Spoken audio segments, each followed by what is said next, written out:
Pour dire deux mots sur le théâtre spontané, c'est une méthode qu'on a co-créée avec Michel Lebros, quasiment l'année où a commencé l'Espace du possible. On entend bien ? Un peu plus fort peut-être. En 77. En 77, je faisais une thèse, enfin, pas de doctorat, mais une maîtrise de sociologie.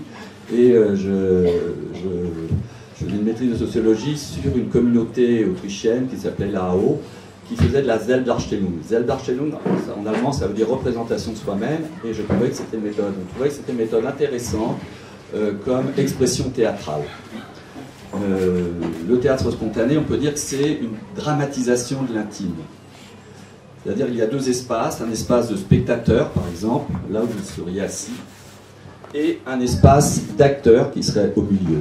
En tant que spectateur dans ce théâtre, vous êtes des spectateurs impliqués, au sens où à tout moment, vous pourriez intervenir pour jouer quelque chose.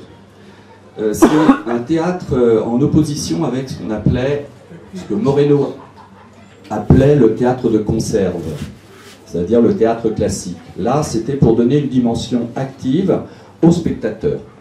C'est-à-dire qu'on ne peut pas partir de ce théâtre en disant c'était nul, puisque à tout moment, chaque spectateur peut intervenir, s'impliquer. Et l'implication est une valorisation toujours en acte. C'est-à-dire qu'à partir du moment où vous impliquez, quelque part, vous vous valorisez. Donc, on peut venir, il n'y a pas de thème, c'est un théâtre d'improvisation, mais on verra, par rapport au théâtre d'impro, c'est différent, c'est que le thème va naître de la structure, c'est-à-dire de cette structure double, spectateur, d'un côté, acteur. C'est très bien, c'est très bien. Il y a un spectateur-acteur qui voudrait jouer. Alors, normalement, si le spectateur-acteur était mécontent, il pouvait passer au milieu, dans le cadre du théâtre spontané, et dire ah, voilà, on t'entend pas, t'es nul, etc. Tout est possible, tout est possible. Il n'y a qu'une exception dans le jeu de théâtre spontané, de cette dramatisation de l'intimité, c'est les actes physiques de violence. C'est-à-dire on peut symboliser verbalement, mais pas physiquement.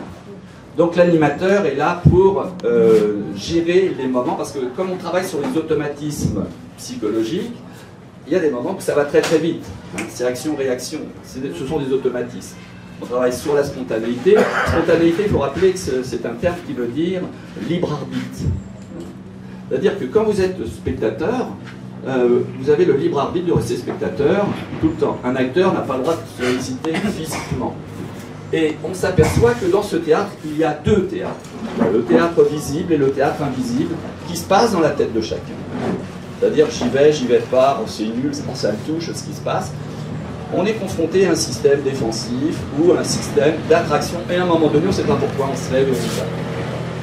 C'est un théâtre intéressant qui peut être utilisé à des fins éducatives, à des fins de régulation de groupe, à des fins thérapeutiques, même psychothérapeutiques, en fonction de ce qui est mis en scène spontanément.